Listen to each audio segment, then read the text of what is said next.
Hello दोस्तों, जियो गुरु जी classes में आपका स्वागत है। मैं रोहित शर्मा, सब्जेक्ट अपना ज्योग्राफी। देखिए लेसन नंबर 2 आपका चल रहा है। लेसन नंबर 2 का नाम है विश्व जनसंख्या, जिसमें हमने वितरण के बारे में पढ़ा, घनत्व के बारे में पढ़ा और वृद्धि के बारे में हमने पढ़ लिया। आज का जो टॉपिक है वो नया टॉपिक है और ये टॉपिक है जनसंख्या परिवर्तन के घटक से संबंधित है कि आपके जो जनसंख्या परिवर्तन होती है वो किन किन कारणों से होती है। वो कारण का आज हम पता लगाने वाले हैं। जनसंख्या परिवर्तन का घटक का टॉपिक आप डाल लेंगे, ठीक है। टॉपिक है जनसंख्या परिवर्तन के घटक। देखिए जनसंख्या परिवर्तन का तात्पर्य क्या होता है? या तो जनसंख्या बढ़े या फिर जनसंख्या घटे, इन दोनों कंडीशन के अंदर जनसंख्या परिवर्तन होती है, ठीक है। अब इस परिवर्तन के कारण क्या है? इस जनसंख्या परिवर्तन के घटकों को 3 भागों में बांटा गया है, ठीक है। कितने भाग है? 3 लिखेंगे। जनसंख्या परिवर्तन के घटकों को 3 भागों में बांटा। अब वो 3 भाग कौन कौन से हैं देख लीजिए। सबसे पहला भाग है जन्म, दूसरा है मृत्यु और तीसरा है प्रवास। ये 3 बिंदु जो है आपके जनसंख्या परिवर्तन के अंदर योगदान देते हैं। अब जैसे कि हम बात करें जन्म की, मान लीजिए किसी क्षेत्र के अंदर जन्म हो रहे हैं, बच्चे पैदा होने की संख्या अगर बहुत तीव्र गति से बढ़ रही है तो जनसंख्या परिवर्तन हो जाएगी। अगर मान लीजिए किसी क्षेत्र के अंदर लोगों की संख्या कम हो गई, लोग मर रहे हैं, तो जनसंख्या परिवर्तन हो जाएगी। अगर मैं बात करूं प्रवास की, जब व्यक्ति एक स्थान से दूसरे स्थान पे जाता है उसे प्रवास कहते हैं। अब जिस स्थान से वो गया है उस क्षेत्र में तो जनसंख्या घट गई ना, हो गया परिवर्तन। और जिस क्षेत्र में जाके बस रहा है वहां पर जनसंख्या पहले से 2 गुना हो जाती है। अगर मान ली किसी क्षेत्र से छोड़ के कहीं दूसरी जगह जाएंगे तो यहां पे भी परिवर्तन करके जा रहा है और वहां पे भी परिवर्तन करेगा। वहां तो जनसंख्या बढ़ाएगा और यहां पे जनसंख्या कम करेगा। तो प्रवास, मृत्यु और जन्म, ये तीनों ही घटक जो है वो जनसंख्या परिवर्तन के कारण है, ठीक है। चलिए पहला बिंदु डाल लेंगे जन्म। सबसे पहले जन्म के बारे में अध्ययन करेंगे। जन्म से संबंधित क्या, इसका एक सूत्र भी है कि हम किसी क्षेत्र की अगर जन्म से संबंधित जनसंख्या परिवर्तन को अगर निकाले, उसकी गणना किस प्रकार से की जाती है उसको भी हम देखेंगे। देखिए जन्म को प्रदर्शित किया जाता है अशोधित जन्म दर से। किससे प्रदर्शित करते हैं? अशोधित जन्म दर से। मतलब ये इसको कहेंगे क्या? CBR, शॉर्ट नेम है CBR। अगर इसको हम इंग्लिश में कहें तो क्या कहेंगे? क्रूड, CRUDEBIRTHRATE,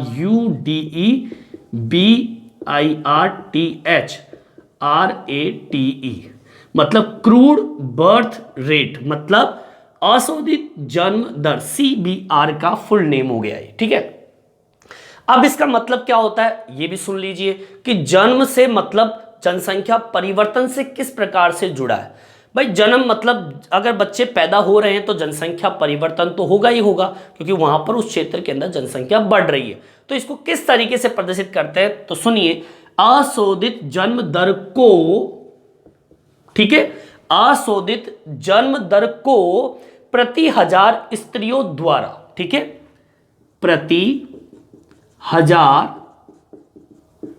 स्त्रियों के द्वारा, मतलब 1000 स्त्रियों के द्वारा जन्म दिए गए, ठीक है।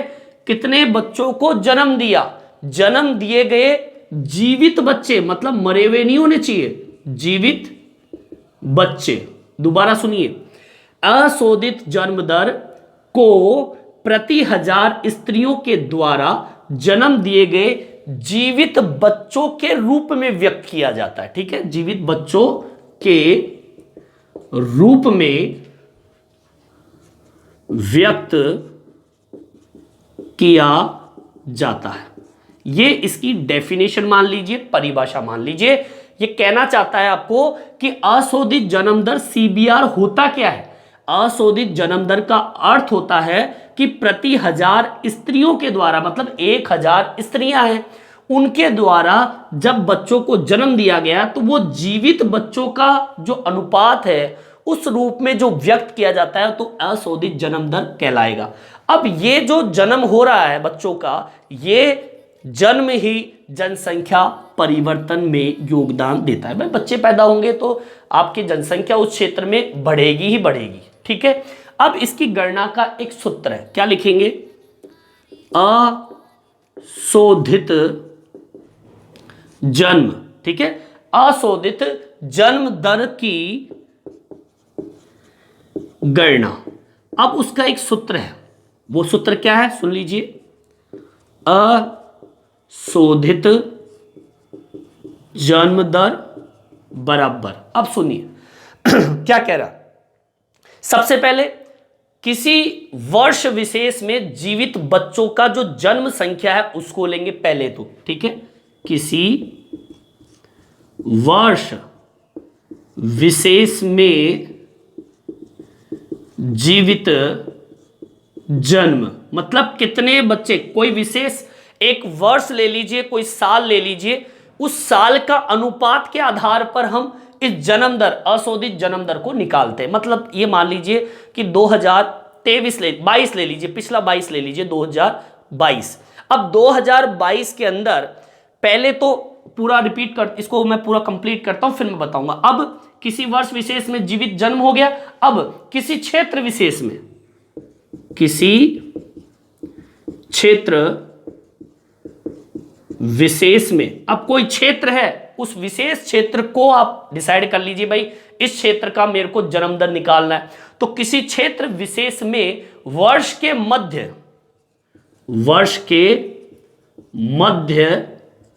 जनसंख्या को इंटू कर देंगे 1000 से, तो आपका निकलेगा अशोधित जन्म दर। अब सुनिए इसे समझिए। अशोधित जन्म दर को अगर आपको निकालना है तो आपको क्या निकालना होगा कि जो 1000 स्त्रियों के द्वारा जो जन्म दिए गए जो जीवित बच्चे हैं उस वर्ष को, अब किसी वर्ष को डिसाइड कर लीजिए, 2022 डिसाइड कर लिया मैंने। अब 2022 के अंदर कितने बच्चों ने जन्म लिया और वो भी कैसे, जीवित, वहां लिख दीजिए।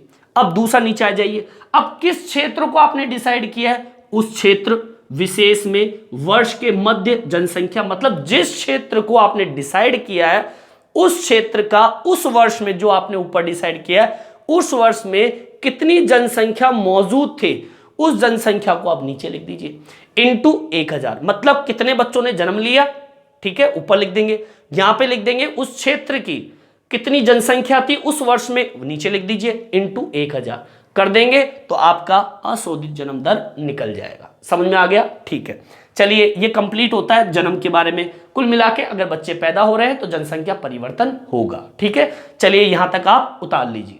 देखिए अब हम बात करते हैं मृत्यु की। अब देखिए किसी क्षेत्र में अगर लोग मर रहे हैं, बच्चे पैदा हो रहे हैं और बच्चे पैदा होने में संख्या मरने की ज्यादा है तो भी आपके जनसंख्या परिवर्तन होगी, या फिर ऐसे ही लोग मर जाए तो भी जनसंख्या परिवर्तन होगा। मतलब मृत्यु दर जनसंख्या परिवर्तन में एक सक्रिय भूमिका निभाती है, ठीक है। लिख देंगे मृत्यु दर जनसंख्या परिवर्तन में महत्वपूर्ण भूमिका निभाता है, ठीक है, पहला। दूसरा, जनसंख्या वृद्धि केवल जन्म दर से ही नहीं घटती हुई मृत्यु दर से भी होती है, ठीक है। अगर मान लीजिए हम कहें कि जन्म दर अगर बढ़ रहा है तो ही वृद्धि होगी या परिवर्तन होगा, नहीं। अगर मृत्यु दर, अगर घटती हुई मृत्यु दर भी है तो भी परिवर्तन होगा। आगे वचन में लिख देंगे इसको भी, जनसंख्या वृद्धि जन्म दर से ही नहीं बढ़ती, यह घटती मृत्यु दर से भी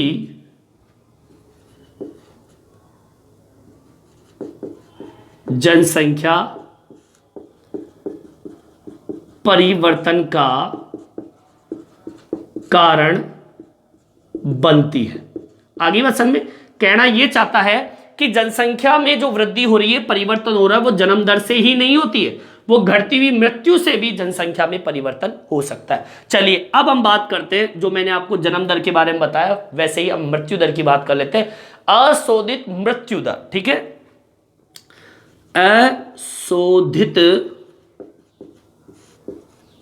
मृत्यु दर क्या कहेंगे इसे, CDR, ठीक है। मतलब ये क्रूड आपका क्या, वही जैसे आपको मैंने लिखा क्रूड, यहां पे वहां पे बर्थ था, यहां पे डेथ हो जाएगा, ठीक है। CRUDEDEATHRATE,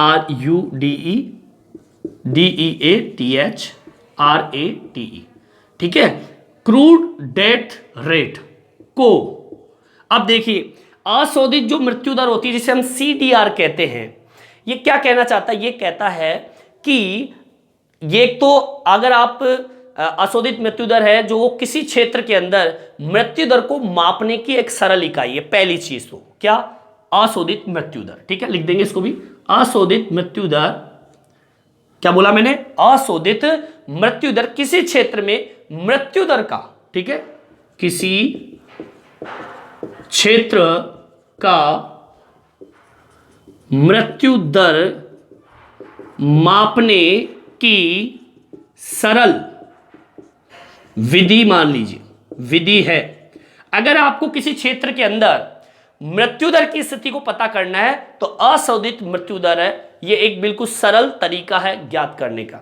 अशोधित मृत्यु दर को किसी क्षेत्र विशेष में किसी वर्ष के दौरान प्रति हजार जनसंख्या के पीछे मृतकों की संख्या के रूप में इसको क्या करते हैं, व्यक्त करते हैं। जैसे वहां पर तो अपने जन्म के बारे में बताया, यहां पे मृत्यु दर के बारे में बताएंगे। अब लिखना क्या है, अशोधित मृत्यु दर को लिखेंगे, अशोधित मृत्यु दर को, ठीक है, अशोधित मृत्यु दर को किसी क्षेत्र विशेष में, किसी क्षेत्र विशेष में, वैसे जैसे हमने जन्म में देखा वैसे ही हमने एक क्षेत्र विशेष ले लिया।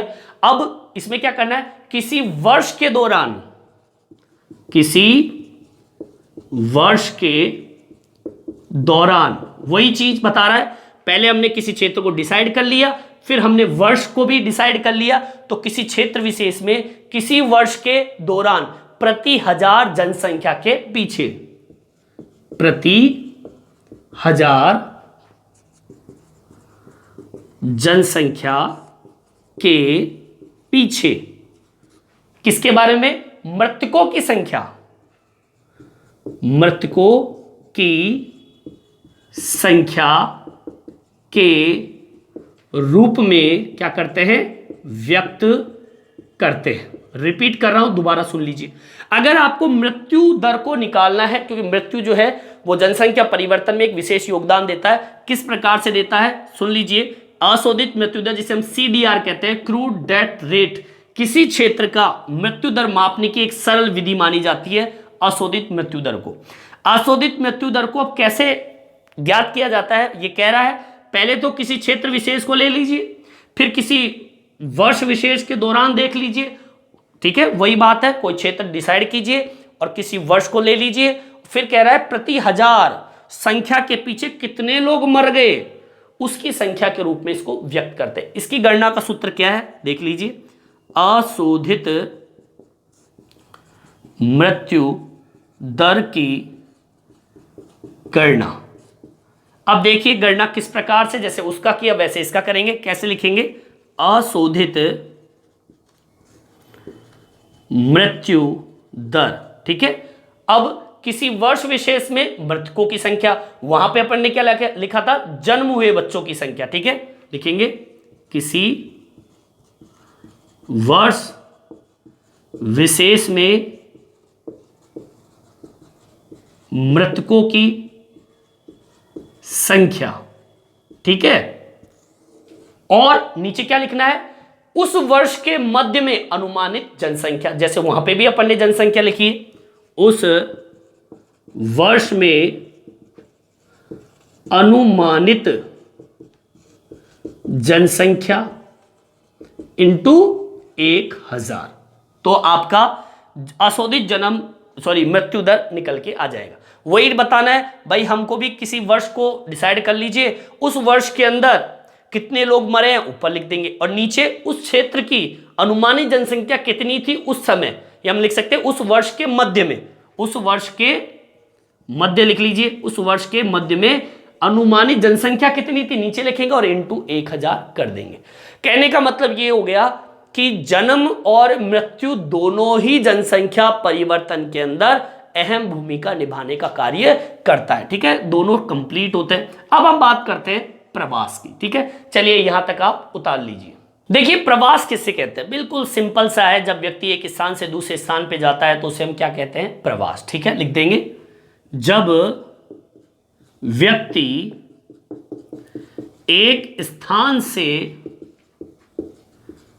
दूसरे स्थान पर जाता है तो उसे क्या कहते हैं, प्रवास कहते हैं। ये तो भाई इसकी क्या हो गई, परिभाषा।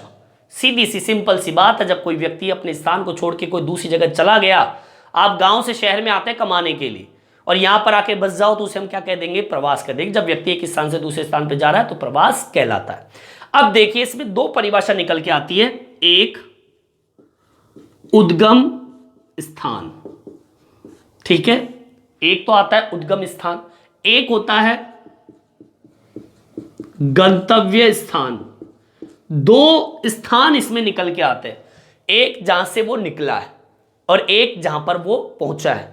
दो चीजें हैं इसके अंदर, दोनों की परिभाषा भी हम देख लेते हैं। क्या, पहला उद्गम स्थान की, भाई जैसे कि कोई व्यक्ति किसी स्थान से निकलता है, ठीक है, जब कोई व्यक्ति लोग एक स्थान से दूसरे स्थान पर जाते हैं, ठीक है, जब कोई व्यक्ति एक स्थान से दूसरे स्थान पर जाता है तो वह स्थान जहां से लोग गमन करते हैं, गमन का मतलब क्या होता है, जाना, ठीक है, ऐसी कंडीशन को हम कहते हैं उद्गम स्थान। मतलब जहां से निकल रहा है व्यक्ति उसे कहेंगे उद्गम स्थान। जैसे नदी आपके हिमालय पर्वत से निकल रही है, ठीक है, तो उसे कहेंगे उद्गम स्थान उस गंगा नदी का।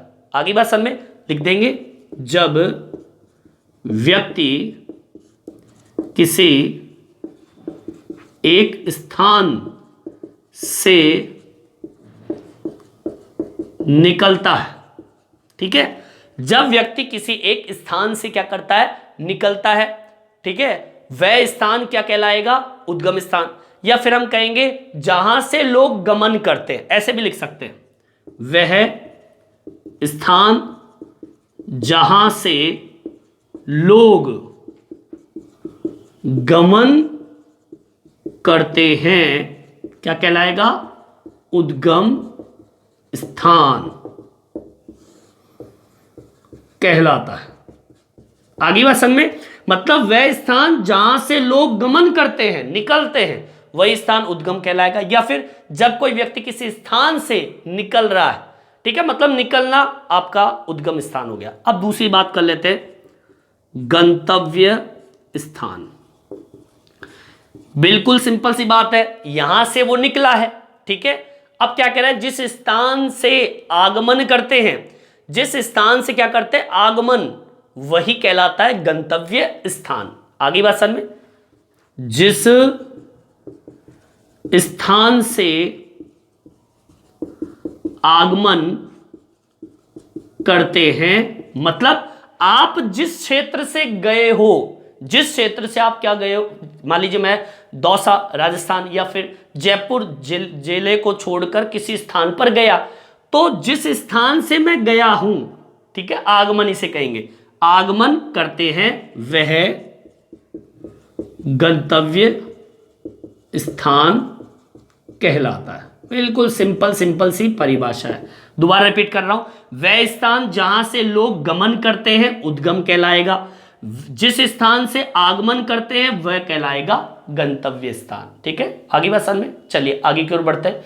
अब देखिए प्रवास जो होता है वो एक तरह का नहीं होता है, या तो प्रवास स्थायी हो सकता है, प्रवास अस्थायी भी हो सकता है, या फिर मौसमी भी हो सकता है। ठीक है, लिख देंगे, प्रवास स्थायी भी हो सकता है, अस्थायी भी हो सकता है, और क्या हो सकता है, मौसमी हो सकता है। ठीक है, और सुनिए, प्रवास, प्रवास की धाराएं क्या कहती है, प्रवास कैसे कैसे होता है, प्रवास की धारा, इसे धारा कहेंगे, बहना, कैसे, गांव से गांव व्यक्ति जा सकता है। ठीक है, और देखिए, गांव से शहर ये भी जा सकता है। ठीक है, इसके अलावा शहर से शहर जा सकता है, इसके अलावा शहर से गांव जा सकता है। ठीक है, मतलब प्रवास इस तरीके की धाराओं के रूप में होता है। गांव से गांव जा सकता है, गांव से शहर जा सकता है, शहर से शहर जा सकता है, शहर से गांव जा सकता है। इस प्रकार का प्रवास देखने को मिलता है। एक ही व्यक्ति अप्रवासी भी होता है और उत्प्रवासी भी होता है। अप्रवासी का मतलब होता है नए स्थान पे भी जाता है, उत्प्रवासी का मतलब होता है एक स्थान से बाहर की ओर भी जा सकता है। इसको भी मैं मेंशन करके बताऊंगा, यहां तक आप उतार लीजिए। देखिए, प्रवास में दो परिभाषा और निकल के आती है। क्या, देखिए, एक ही व्यक्ति क्या क्या हो सकते हैं, एक अप्रवासी हो सकता है, अप्रवासी, व उत्प्रवासी हो सकता है। ठीक है, अब देखिए, अप्रवासी उत्प्रवासी क्या होते हैं। पहला अप्रवास देखते हैं, अप्रवास, अप्रवास का मतलब क्या होता है, सुनिए, प्रवासी जो किसी नए स्थान पे जा रहा हो, प्रवासी जो किसी नए स्थान पर जा रहा हो।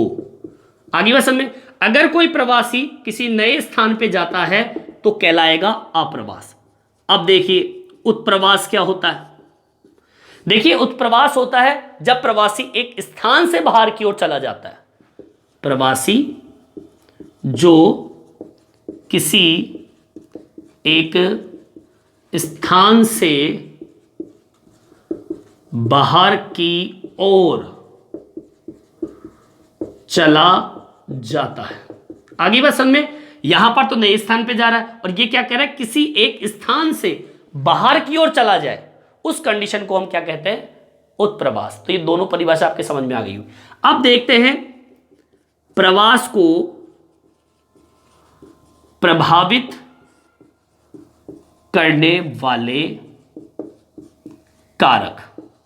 दो तरह के कारक होते हैं, एक होता है प्रतिकर्ष कारक, दूसरा होता है अपकर्ष कारक। देखिए, प्रतिकर्ष कारक कौन सा होता है, सुन लीजिए, प्रतिकर्ष कारक, अब सुनिए क्या होता है, जब व्यक्ति किसी स्थान को छोड़ने के लिए मजबूर हो जाए, दूर चला जाए, मतलब वह कारक जो लोगों को किसी स्थान से दूर करे, वह कारक जो लोगों को किसी स्थान से दूर करे, वो कहलाएगा क्या, प्रतिकर्ष कारक। जैसे कि अब वो कारण क्या रहेंगे, जैसे कि आपके उस क्षेत्र में बेरोजगारी होगी, ठीक है, बेरोजगारी, ठीक है, उपद्रव हो, अशांति हो, अकाल हो, अशिक्षा हो, कुछ भी हो सकता है।